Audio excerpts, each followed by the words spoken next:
Au nom du Père et du Fils et du Saint-Esprit. Amen. Bien-aimés dans le Christ, nous sommes aujourd'hui mercredi 12 août. Et la parole de Dieu que notre Mère Église nous propose est extrait de l'évangile de Matthieu chapitre 18, versets 5 à 20.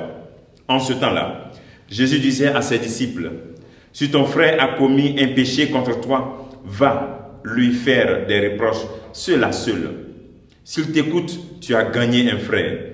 S'il ne t'écoute pas, prends en plus avec toi une ou deux personnes, afin que toute l'affaire soit réglée sur la parole de 2 ou 3 témoins. S'il refuse de les écouter, dis-le à l'assemblée de l'Église. S'il refuse encore d'écouter l'Église, considère-le comme un païen et un publicain. Amen, je vous le dis. Tout ce que vous aurez lié sur la terre sera lié dans le ciel. Et tout ce que vous aurez délié sur la terre sera délié dans le ciel.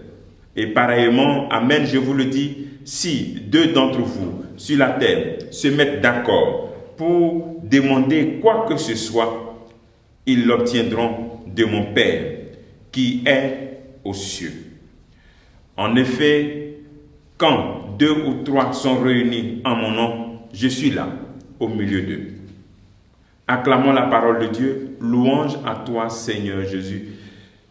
Bien-aimés dans le Christ, nous sommes dans cette deuxième partie de ce sermon sur la communauté, c'est-à-dire comment vivre en communauté.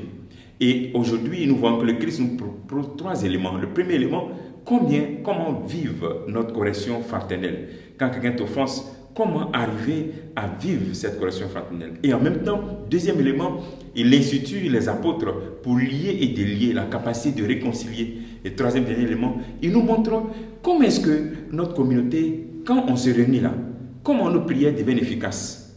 Quand on a une union de cœur. Quand il n'y a pas ça, la prière n'est plus efficace. Alors, comment maintenir la relation fraternelle? Bien entendu, lorsque nous sommes ensemble, il y a des frustrations. Mais ici, le Seigneur veut nous montrer qu'un chrétien ne doit jamais se lasser de chercher à se réconcilier. Il doit aller jusqu'au bout. Jusqu'à ce que le frère puisse s'exclure. Parce que quand il dit, bon, d'abord tu dois le voir. Parce que les gens me disent, je parle, je la salue, elle ne m'écoute pas. Va la voir. Demande pardon. Réconciliez-vous. Il ne t'écoute pas. Elle ne t'écoute pas. Amène une personne encore. Parle avec elle, avec la personne. Elle ne t'écoute pas encore. Parle avec un responsable de la communauté. Si c'est un chrétien catholique, tu peux voir si peut-être ton berger du renouveau, ou bien un prêtre, même une religieuse, ou bien quelqu'un de la communauté. Mais si la personne n'est pas chrétienne, tu peux parler même à son responsable, si c'est un musulman, à son imam, parler du problème, c'est ça. Un responsable de sa communauté. Maintenant, ça, s'il n'écoute pas, tu le considères comme un païen. En fait, le Seigneur voudrait qu'on ne puisse jamais s'arrêter. Il faut chercher toujours à gagner son frère. Même si c'est toi qui as raison et que l'autre a tort. Donc, le deuxième élément, en même temps que le Seigneur nous invite à réconcilier, il donne la grâce de pardonner au nom de Dieu à Pierre. En donnant cette grâce de pardonner au nom de Dieu aux apôtres, à toi aussi tu donnes cette grâce. C'est-à-dire que, comme Dieu nous pardonne, nous avons aussi la possibilité. Certains disent, mon Père, je n'arrive pas à pardonner. Non, Dieu t'a donné cette grâce-là. En même temps qu'il a donné à Pierre, aux apôtres, à toute la communauté chrétienne, il te donne aussi. Est-ce que nous créons en nous des espaces pour pardonner? Est-ce que nous sommes disposés à pardonner? Est-ce que nous sommes faciles à la réconciliation? Et troisième et dernier élément, le Seigneur nous montre que quand souvent nous sommes en communauté et on a l'impression que Dieu ne nous écoute pas là, c'est qu'on n'est pas d'accord. Il dit quand vous vous mettez d'accord et que vous m'implorez, j'écoute. C'est-à-dire, on a l'église, on est là, mais tu es fâché contre l'autre. Tu as la haine contre l'autre. Tu veux te venger contre l'autre. Ou bien même tu veux du mal à ton prêtre. Cette prière communautaire-là, Dieu bouge ses oreilles. Parce qu'il n'y a pas là une réconciliation. On est assis ensemble, mais au fond, on ne s'aime pas.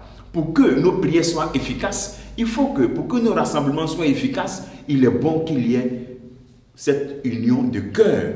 Comme la première communauté chrétienne, on disait, ils étaient assidus, ils étaient unis, des mêmes cœurs, se mettre d'accord. Donc mettons-nous d'accord d'abord, avant de venir prier. Demandons au Seigneur cette grâce au cours de cette journée, que nous puissions prendre des décisions et poser des actes de réconciliation en cette journée. Que le Seigneur te bénisse, qu'il nous bénisse tous en ce jour, au nom du Père et du Fils et du Saint-Esprit. Amen.